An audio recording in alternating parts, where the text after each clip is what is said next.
Hey, what is up? It's Jim. I'm back with another Tiller tip, and this week we're talking about neurodivergency. I know that that's probably a word that you would think, hey, Jim probably doesn't know that word. It's too big, it's too complicated, and you'd probably be right most of the time, but I actually do know this word. Maybe you don't even know this word. To be neurodivergent means to have a brain that works in a different way than the neurotypical person. Now, I don't know what the neurotypical person, how to really even label that, because I just believe that all of us have uniquenesses and differences about who we are and how we think and how our brain operates, that I'm not sure I can categorize that. But the neurodivergent mind has something that they maybe struggle with. Like, it's a broad term for, like, maybe you struggle with ADHD, or you've got an anxiety disorder, or maybe you're on the spectrum, the autism spectrum, where there's many different places along that spectrum where you can land. And certainly there are some parts of that spectrum that are more severe. But that word neurodivergent is a big and scary word. It's better than some words we've used in the past, right? We used to just put this really curt, nasty word on anyone that we felt like their brain worked different, the R word. Hate that. This word is clearly better, but recently I have been coaching a couple where the husband, well, not the husband, the fiance, the soon-to-be groom, was recently diagnosed with neurodivergence. He's like on the spectrum, and I don't know how severe that totally is. He was shocked though. Like, it really threw him for a loop when he, kind of got that diagnosis, and we were meeting and talking about it, and he was sharing how hard that was. And I think that would have been hard for him if he was a kid. Now, he could have grown into that, and he could have learned to cope, and he could have gotten resources, and that, I think, would have been objectively better. But here we are. This is when he found out that he was neurodivergent.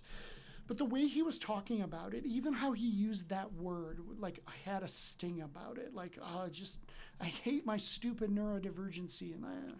And his fiance definitely didn't totally understand it. She was probably more neurotypical. But as we're talking about it, I was like, hey, I'm sorry. Can we change how we talk about your difference? Like, that word neurodivergent is not a bad word, but I'm going to put a different word on it, and it's going to make no sense to you, and you're going to laugh at me, and I don't care. But I'm going to call you bioluminescent. Now, that's another big vocabulary word that I bet you thought I wouldn't know, but I do. I'm decently smart.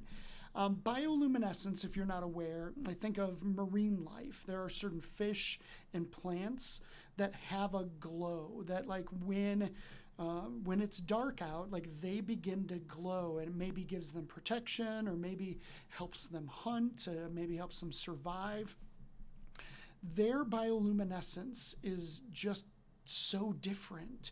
And honestly, their bioluminescence is beautiful. Like, if you were to Google, bioluminescent algae, like, it's just gorgeous. You go to a beach late at night, and you see just the water glowing at this, like, beautiful hue of blue. I'm like, that's what you're dealing with. Like, it is different than normal, but actually it can be a superpower. It can be so distinctive that it actually helps you, and people learn to love it.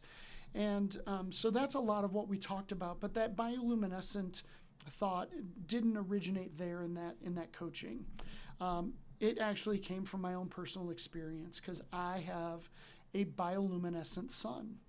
Anderson has differences about him and how his brain works, and I don't totally understand it, but it's real. I know that he struggles with ADHD, and maybe there's more to the picture there, but he is a bioluminescent kid. And I remember talking with one of his psychologists about, like, his differences, and I wanted to ask this question about that used the word neurodivergence, and I just couldn't think of that word. It was too big, and it was beyond me, and my brain was reeling.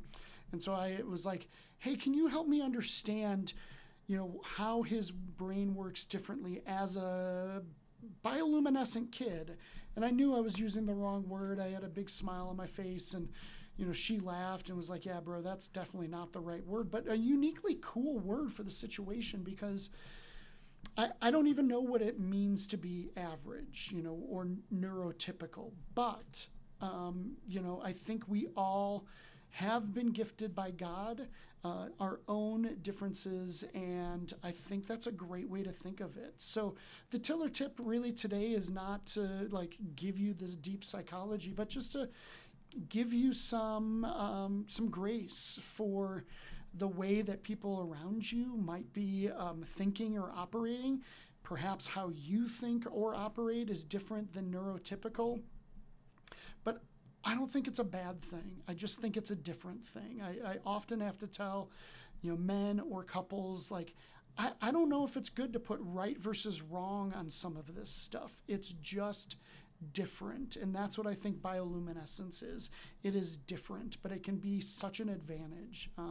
Some of the world's most impactful people have a bioluminescence about them, a neurodivergency that they've been able to harness and use in really great ways. And that's what I'm praying for Anderson. That's what I'm praying for my friend who's recently diagnosed. I think there's a beauty in understanding how you glow differently than other people and using it to the highest of your abilities. So that's the tiller tip. Bioluminescence, baby. What a great thing in a lot of ways. I know it can be hard because it's different, but it actually is really great also. So, hey, I appreciate you checking these out. Carlos will be back next week with another tiller tip for you. And subscribe, share, do all those stuff. I appreciate you. I will see you next time. See you.